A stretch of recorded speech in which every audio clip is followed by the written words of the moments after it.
Wake up with Wake.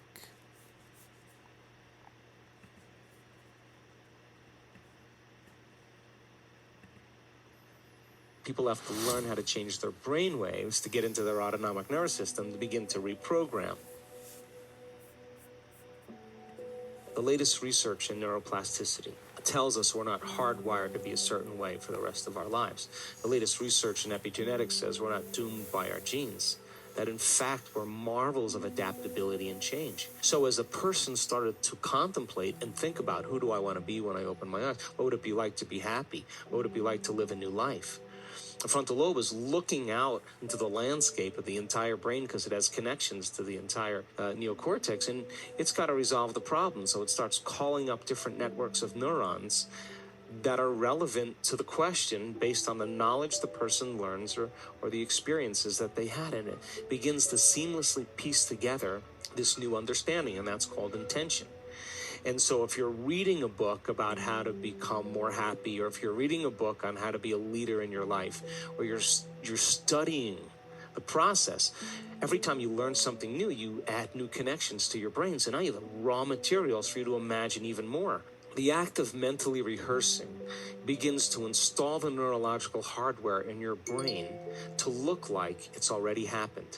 Now, the brain is typically a record of the past, but the moment we install the neurological hardware, it becomes a map to the future. And you keep doing that, the hardware becomes a software program, which means you start thinking like a genius. You start acting like a happy person because there's no mystery there, because you installed the circuits. And then these people didn't wait for their wealth or their health to feel gratitude and to feel empowered or to feel love, a love for life. They began to feel those emotions ahead of the experience. And their body, as the unconscious mind, doesn't know the difference between the experience in their life that creates the emotion and their emotion that they're creating by thought alone. The body's believing it's living in the future, in the present moment. And the stronger the emotion that they felt, the more they're going to pay attention to the thoughts they're thinking. And now all of a sudden, they're changing their biology from living in the past present reality to living in the future present reality. And I was so intrigued by this process that I went back to school to study neuroscience, because it was the answer. In the internal process of rehearsing and imagining, they had long moments where they lost track of time and space, where when they opened their eyes, they thought it was maybe 15, 20 minutes later, and it was an hour and 15 minutes later. When we get into the present moment, there's a moment where you lose track of yourself. You forget about yourself. And only in the present moment do you have access, according to the quantum model of reality, to other possibilities. And when you're truly in the present moment, the generous present moment, that's the moment then that you are no longer living in the familiar past or the predictable future. And in order for us to change, I realized that we have to get beyond our environment. And what's our environment made of? People, husbands, kids, bosses, objects, things, places. You got to get beyond your emotions, your body, your pain, your disease. And you got to get beyond this concept of linear time. So when we get beyond our body, our environment, and time, we become pure consciousness. And now that consciousness can begin to connect to the consciousness of the field. And all of a sudden I realized that when people are nobody, no one, no thing, no where, and no time, that's the moment. They're no longer a face, they're no longer a culture, they're no longer a skin color, they're no longer a mother, they're no longer a grandmother, no longer a doctor, an attorney, they're no longer a nurse, they're pure consciousness. And that is the element that we begin to connect to something greater. So I wrote a book about it. And then I wound up on this documentary called What the Bleep Do We Know? And that became an overnight sensation. And we did all these conferences, all the scientists all over the world. And at the end of every conference, we had panel discussions. And I started listening to the people's questions during those panel discussions. And they asked really three important questions. How do we do it? Which is a good question. How do our thoughts affect our body or our life? Second question, if our personality creates our personal reality, and it does, and our personality is made up of how we think, how we act, and how we feel, in order for me to change my personal reality, I have to change my personality. Why the hell is it so hard to change?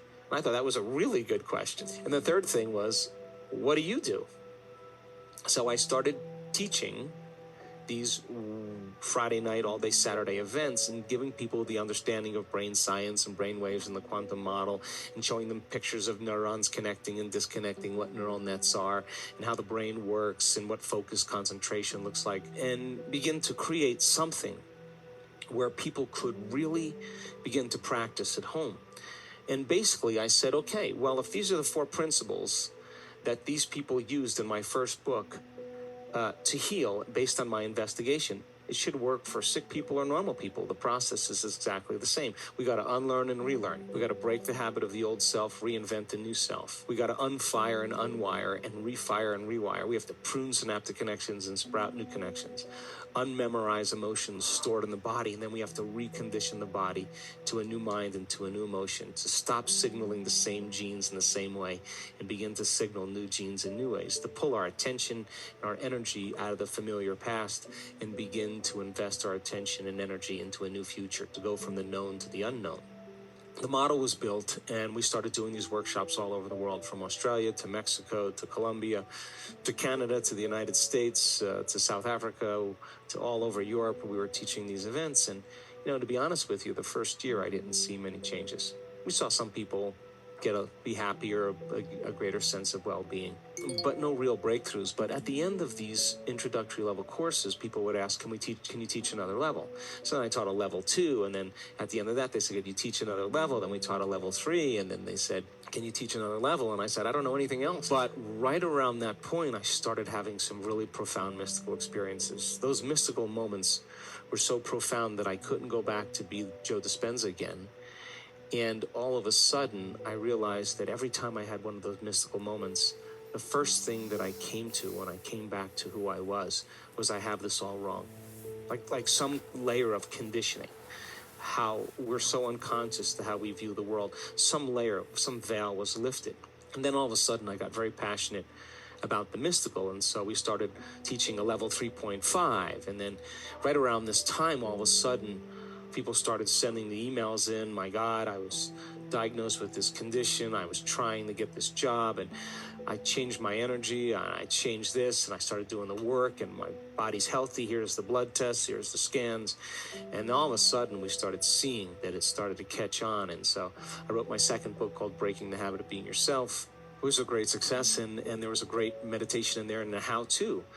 And I watched many people right around this point start to make really profound changes in their health right during our events. So we went from a level 3.5 to a level 3.5 pi, and we started seeing spontaneous remissions right in our events. And all of a sudden, I knew that I had to change everything. So then I gathered a team of scientists and researchers and said, what is going on here? I knew that it was happening in real time, so I gathered a team of researchers and scientists, and we started measuring. We started measuring brain waves. We've done over 8,000 quantitative scans on the brain. Measure people that came into our event. We started doing 4.5-day, 5 days events so that we could have people for a substantial amount of time measure their brain before they came. At the end of 4 or 5 days, measure their brain at the end. And I would say, I want to know the changes are not just in their mind. And all of a sudden, we realized that we had, in our first 2 advanced workshops, these 4 and 5 day events, when we started studying the brain scans, 91% of the people that came had a more than 80% change in their brain for the better. So we knew that we were doing something really right. And then we started randomly selecting different people, and we started studying their brains when they were going through the process of internal change. In other words, in real time, I wanted to know what those elements were that allowed the person to connect. I can tell you that the personality doesn't change the personality. I can tell you the ego doesn't change the ego. I can tell you that matter takes a long time to change matter, that the brain takes a long time to change the brain. Only when you become pure consciousness, that consciousness is the phenomena above the brain and matter. And we started realizing that when people are stressed out or they're emotional, and they start analyzing themselves and their lives within some disturbing emotion, they make their brain worse every time, not just once or every time. So we did over 5,000 HRV scans on the heart, because When you're stressed out and when you're impatient and when you're frustrated, the heart beats out of rhythm because it believes that there's a predator behind the corner here, or you're worried about the next thing that's going to happen. You're switching on the survival centers. And so it takes a clear intention and elevated emotion to begin to affect matter and the nature of reality. So you got to open your heart. And I wanted to teach our students how to make that a skill. And we could measure them when they do it. And when you feel gratitude and appreciation and love and kindness and care, your heart starts beating in rhythm. It starts beating in a coherent pattern. When you start getting beyond matter and bodies and people and things, and you take your attention and you open your awareness to space, to nothing, the brain gets super coherent. We've measured it thousands of times. And so we just got better at teaching the process, and our students can create brain coherence and change their brain waves in 4 seconds, 5 seconds, 9 seconds, 12 seconds, 15 seconds. They just know, it's a skill. They know how to do it. And when I say go into heart coherence, they know how to do that. They can do it for 45 minutes. And why is it important? Because so many times in our life we go unconscious and we disconnect. And when the heart is beating coherently, it produces a measurable magnetic field that can be up to 3 meters wide. That's a magnetic field that allows you to begin to spread your energy. Mm-hmm. And that energy is a frequency, and frequency carries information. And now that energy can carry the thought of your abundance. It carry the thought of your wealth, because all thoughts have a frequency. The emotion of guilt, the energy of suffering cannot carry the thought of abundance or health, because it's not the same energy. It's just like you could say, I'm healthy, I'm healthy, I'm healthy, I'm healthy with your conscious mind. And if your body's been emotionally conditioned into unhappiness or pain, that thought never makes it to your body, and there's no connection between the mind and body. So when people elevate their emotional states, like in a state of gratitude, the emotional signature of gratitude means the event has already happened. It means when you give thanks, you're getting something. So when you start giving thanks, your body's in a perfect state of receiving. So we want people to change their energy and to create this heart coherence, and we want to measure them. We want to know that we can say to them, you're doing it or you're not doing it. So we measured the energy of the room, because we started seeing people saying, wow, the energy is incredible. And so many of our events in the 19 different advanced workshops we did in the last 5 years, the energy in the room has always gone up. We measured the energy around people's bodies. If you're freeing your body from the chains of those emotions that keep you anchored from the past, you should go from particle to wave, from matter to energy, liberating energy and freeing your body.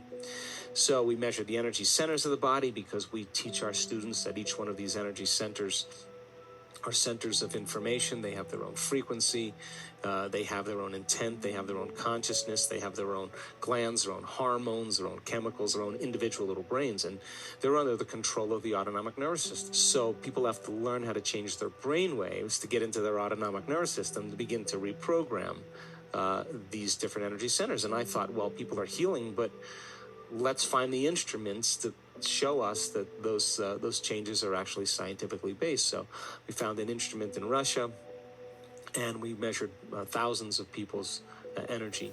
We also have done measurements on immune regulation, and we found that just a few times a day, 10 minutes a day for 4 days, just elevating your emotional state will strengthen your immune system by more than 50%. We've measured genetic changes. We've measured 7,500 different gene regulations, and our students have changed their genetic expression in 4 days. Genes that downregulate tumors and cancer growth, genes that are responsible for neurogenesis, not just making new connections, but the growth of new neurons in response to novel experiences and learning. The gene that stimulates or downregulates oxidative stress and begins to cause the body to move back into balance, anti-cancer, anti-aging, anti-heart disease, anti-stroke, anti-neurodegenerative. The gene that activates stem cells to go to damaged tissues and repair them. The gene that activates microtubules. The microtubules are the skeletal structures of the cell that vibrate and emit light, coherent light and information. And when cells are diseased or out of balance, those different harmonics are causing the cells to emit different frequencies, and the frequencies can't carry the information, and that's what causes the cells to begin to break down. Well, we now know that the microtubules, the gene when the microtubule gets signaled, that they're resonating at a greater frequency. And so our most recent research was measuring telomere lengths, and telomeres are the little DNA shoestrings that every time a cell divides, it gives up a little of that shoestring, and so the body begins to biologically age. So my question was, could we reverse that? So we randomly selected 32 people. We asked them to do meditation for 60 days. And 74% of those people had a change for the better in their telomere length. We had 40% have a significant change. We had 23% have a dramatic change. In other words, they got a certain percentage of their life back. One lady, we measured the telomeres at the beginning of the event. 4 days later, we measured the telomeres, and we measured the telomeres 60 days later. The scientist said to me, you're not going to see any changes in telomeres 4 days later, because telomeres, as I understand, it's like hair or fingernails. They take time to grow. But I said to the scientist, we're witnessing people get their hearing back in one meditation. Why not once, not twice, not 3 times? We have people with skin rashes come out of a meditation and the skin rashes gone.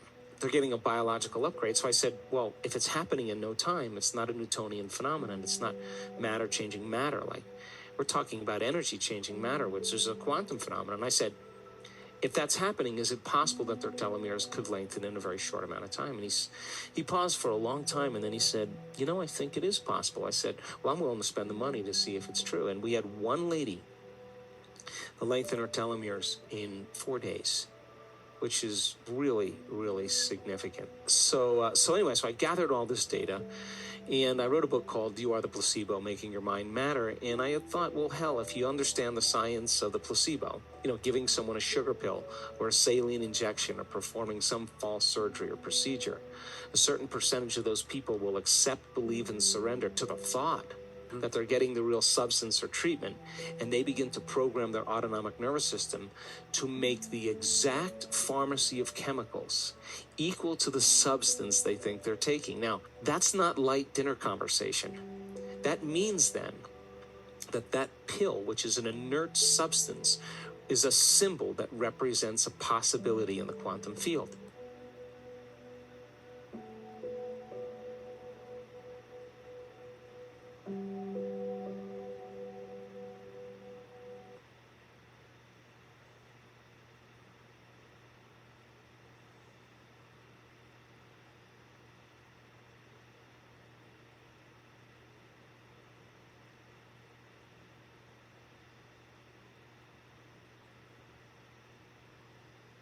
I even start.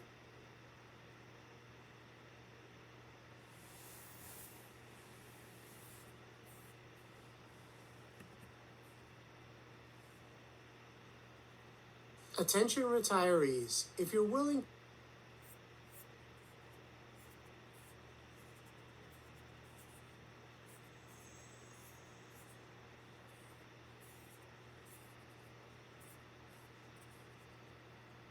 to be at your computer from 9 a.m. to 10:45 a.m. Monday.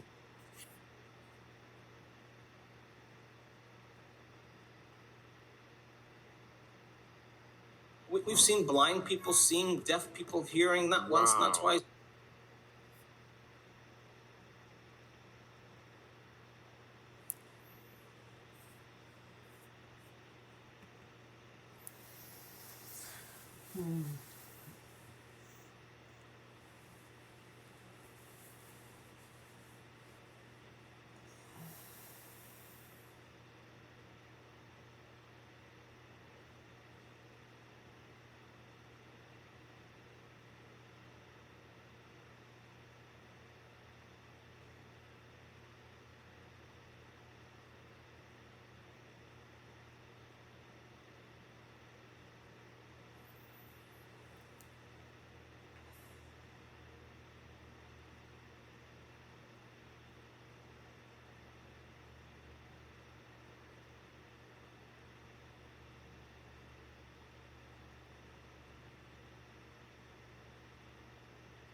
Maria's on the hill, she was outside of her eyes.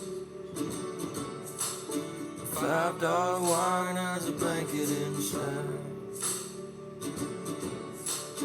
Lay up pages on a traveling bed. Watch the blood of Christ runs, or they all turn red. the half moon radio queen. She's all smoke, she's all nicotine. Songs in my pocket just crumble apart. Won't you sing me something for the dark? Maria's got wings, she's got legs for the sea. Captain's cold and I know for me. Wake up, Marie, for the season turns.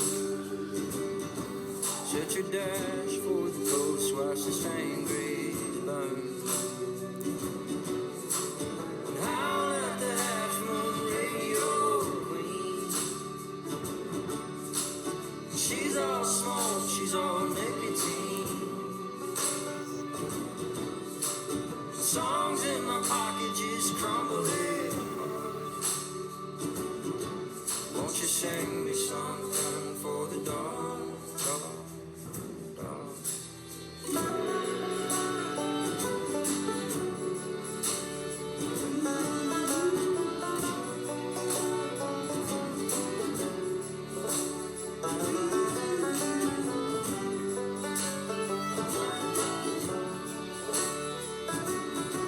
Won't you sing me something for the dark, dark, dark? Won't you sing me something for the dark, dark, dark? Won't you sing me something for the dark, dark, dark? Won't you sing me something for the dark?